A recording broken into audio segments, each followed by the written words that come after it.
Pagi Bang.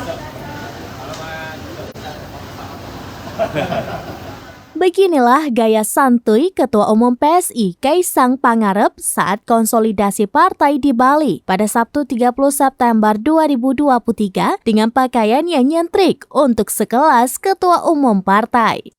Dikutip dari wartakotalive.com, penampilan putra Presiden Jokowi itu pun menjadi sorotan. Pasalnya, Kaisang memakai pakaian yang cukup berbeda dengan Ketua Umum partai lainnya. Suami Erina Gudono itu tampak memakai kaos berwarna hitam, celana training, dan topi bucket. Semakin mencuri perhatian, Kaisang bahkan membawa sebuah tas boneka beruang yang ditaruh menyamping di depan tubuhnya. Diketahui Kaisang Pangarep hadir di Bali untuk menggodok strategi pemenangan PSI.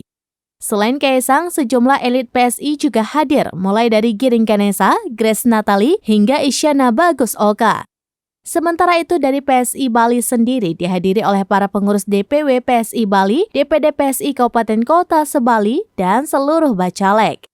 Diketahui Kaisang Pangarep putra bungsu Presiden Joko Widodo atau Jokowi resmi ditunjuk sebagai Ketua Umum Partai Solidaritas Indonesia atau PSI menggantikan Giring Ganesa.